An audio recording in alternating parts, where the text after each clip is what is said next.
ملګرو سلامونه مې واخلئ. فخر پښتونخوا ایوارډ شو 2023 او 2024 د هغه لړۍ په کړۍ کې نن موږ راغلي وو. زموږ یو بل ویاړلی سپانسر د اعتماد ټریولز په نوم باندې حاجي وحدت صاحب د یو اوږدې مودې راسې زموږ آشنا او دغه اعتماد ټریولز زه د دې ګوډ ویل امبیسډر هم یم.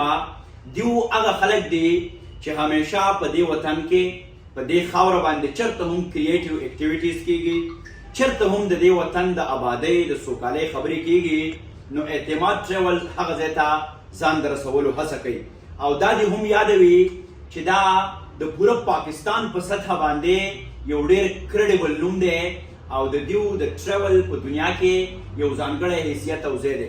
که هر څومره په دې وطن کې معاشي بحران دی، دلته د امن په لحاظ باندې اړی ګړی دی یا دغه سیاسي هلې ځلې هم روانې دي، خو زمونږ دا هڅه ده چې په دغه بارود چاپیرچل کې به موږ د ژوند ښکلاګانې پاشو، موږ به د امن ترانې ویو، موږ به د پوهې زمزمې دنیا ته رسو.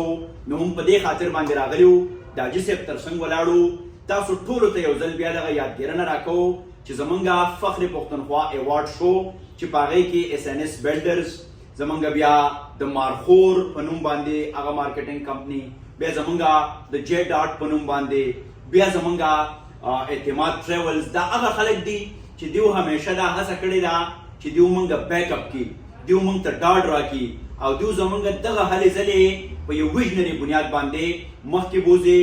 د 30 د دغه میاشتې نیټه مه هېروئ، د جنورۍ په 30 به په نوخار پیراډایز سټي کې دغه لویه غونډه را جوړېږي. په دې کې به د دې وطن پیژندلي د لوبو د دنیا نمونه، د سندرې د دنیا نمونه، د سیاست د دنیا نمونه، یا کوم چې هم سوشل اکټیویسټ وي، ټولنیز فعالان وي او یو ډېره ښکلې سما، یو ډېر ښایسته ماحول به جوړو په دې خاطر باندې چې په دې وطن کې د امن وي، دلته د ژوند وي. نن به موږ د اعتماد ټریول سره MOU ساین کوو. حمزه صاحب تاسو کومه خبره کول غواړئ؟ ډېره مننه افغان صاحب. زه د حاجي صاحب د حنا د دوی د پوره ټیم ډېره زیاته شکریا ادا کوم چې دغه شانتې دغه مرستې را سره وکړه، دغه سپورټ یې راکړه او حاجي صاحب ډېر په کولاو سینه باندې دا خبره وکړه چې دا یو ډېره ښه اکټیویټي ده، زموږ اتلان، زموږ هیروز دا په ژوندوني باندې نازېږي. عموما دلته زموږ د خلکو ذهن داسې جوړ شوی چې موږ ته مرده پرست قوم وایي، یعنی زموږ خلک پس ته مرګه نازېږي. نو د دوی هم ډېره زیاته شکریا ادا کوو چې دوی را سره په دې خبره کې ملګرتیا وکړه چې دا یو ډېره ښه او پازیټیو اکټیویټي ده چې زموږ هیروز کو هغه سندرغاړي وي، کو شاعران وي، کو ډاکټران وي، کو انجینران وي، کو ټولنیز فعالان وي، کو د هرې شعبې سره تعلق ساتي، خو چې هغه د خیبر پښتونخوا لپاره خدمات دي، هغه د پښتنو یو صاف یو ښکلی تصویر دنیا ته ښیي. نو هغوی نازوئ، هغوی درنوئ. نو مونږ به اعتماد ټریول به تاسو سره دې کې څنګ په څنګ ولاړ وي. حاجي صاحب ستاسو ډېره مننه، ستاسو د پوره ټیم ډېره زیاته مننه کوم خو تاسو څه خبر را سره شریک کړئ.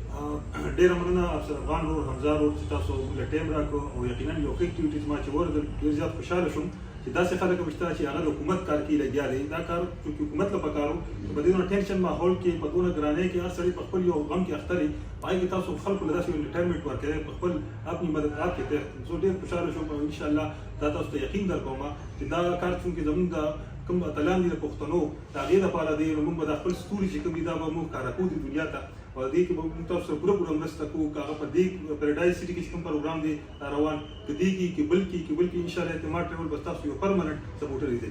ډېره مینه او احترام حاجي صاحب، ډېره مننه کوم. حنا ستاسو مننه کوم.